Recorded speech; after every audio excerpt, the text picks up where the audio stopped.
Q, with the way this league is, players come and go. How long can you dwell on, well, Ryan's not here, Will's not here, but you have to move on because that's what the league demands you to do? Yeah, obviously you're going to miss those guys.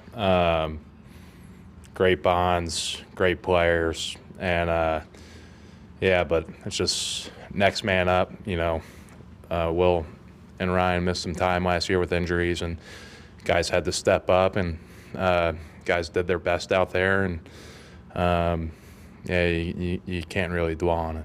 Q, what does it mean to have Braden back in the fold? I know he opened up about what he went through, and obviously played with him for a long time. Yeah, it's great. Braden's doing great, and I really love him and respect him, and he's a heck of a player, a heck of a guy, and it's great to have him back in the room and out on the field and helping our tackles out, and he's doing good. He seems to. He told me that he feels like a different person. Like just from the outside looking in, not being in, going through it with him. Can you see a difference in him? Can you see it? Yeah, I don't want to talk too much on like Braden's personal stuff. Coach was talking about how you strive to be an excellent what motivates you to year after year after year strive to be perfect is not the right word, but as good as you can be? I just think I owe it to this organization. I owe it to the Ursays, to Chris Ballard, to all the people that believe in me, and I don't want to let those people down. Matt and Tanner each saw time last season, of course. What have you seen from those guys over the course of the time you've been back together here during OTAs and the progress maybe that they've made?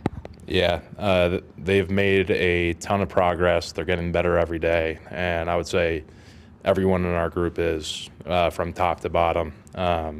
Just a credit of guys being hungry. It's a credit to Tony, as always, and Watt. They do a great job, and it's just awesome seeing guys grow each and every day, looking better the next day in a drill because they're being coached on what they need to improve, and they're going out and doing it. Quenton, you guys have had a fair amount of continuity, with the personnel on the line over the last few years. Now that it's kind of, a little bit of upheaval, how long does it take to kind of rebuild that with new guys? I think we've had a lot of guys go down with concussions and injuries, and guys have come in and played. Blake Freeland, Matt Gonsalves, Danny Pinner, Tanner. There's been plenty of guys come in, and we're ready for the challenge. JT was saying that he kind of learned from you the importance of building your body from the feet up. When did you start focusing on your feet as a base of training? Definitely when you get ankle injuries and toe injuries, you just realize how important the feet are. I actually took a lot from Sam Ellinger. So he was one of the hardest workers, and I saw him doing some crazy stuff, and I was like, "Hey, what are you doing?" and he told me, "Oh, bro, this makes my ankle so much better." I'm like, "It looks like you're moving in a crazy way right now." So I just try to. I learned from Sam some of the stuff he was doing, and that helped me recover my ankles a ton and make them stronger, make them more flexible. It's very important. Going barefoot, I know, is part of it. You've gone barefoot in the warm-ups before you guys come out in the jersey for a while. Was that part of what you got from Sam, or is that elsewhere? I would say that's more so online. Just being barefoot makes your feet stronger. And what have you seen from Anthony since he's come back and you guys have worked for the last month or so?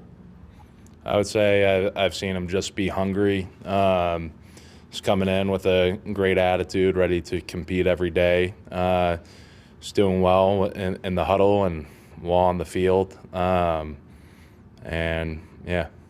As one of the leaders on the team, how do you, lead through a open quarterback competition? How do I lead through an open quarterback competition? Yeah, how do you approach it when you don't know, who will be under center months from now? I lead the same way every day, no matter what. So.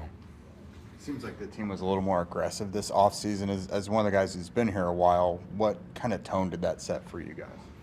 You mean, what do you mean aggressive? Well, so they went out and landed the big fish. They got, Mooney Ward, they got Cam Bynum, and that's a little bit of a departure from normal. What message does that send to you guys? I mean, I loved it. I think they were great. I think getting Neville was a big pickup too. And adding those guys is going to help us tremendously. So when I saw those signings, I was like, yeah, that's awesome.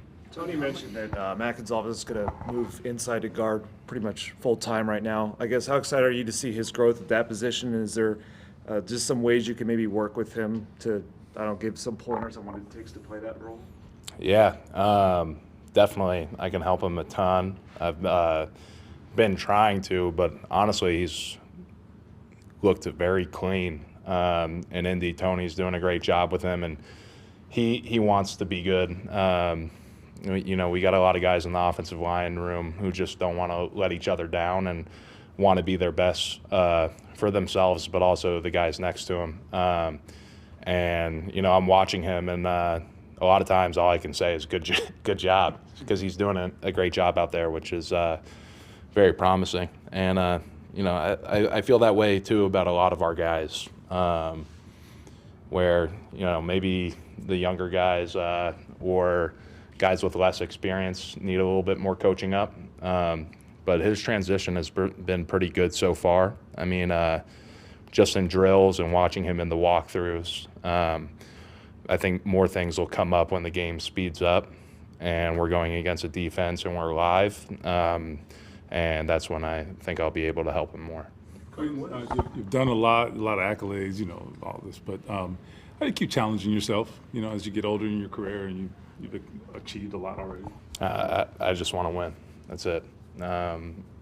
Winning is the motivation. So.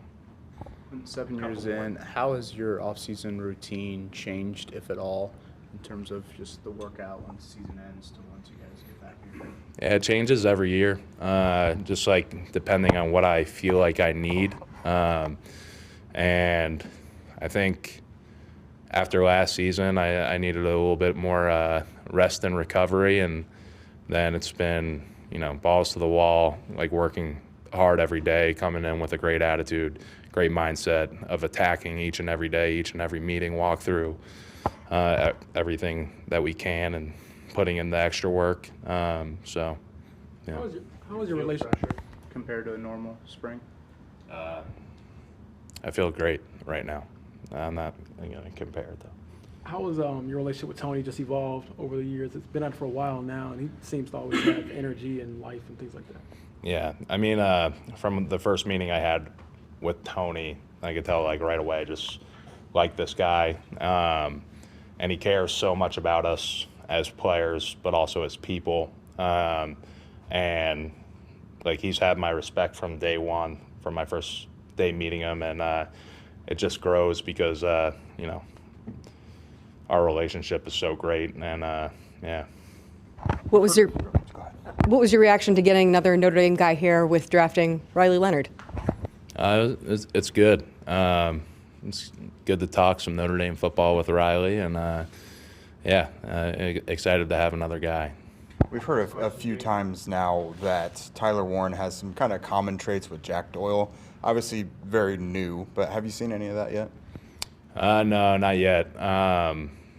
Because we're only walking through and stuff, and I'm more focused on my position group. But I really like him so far. He seems like head down, working very hard, and that's all you can ask out of a rookie. So really excited to have him on the team.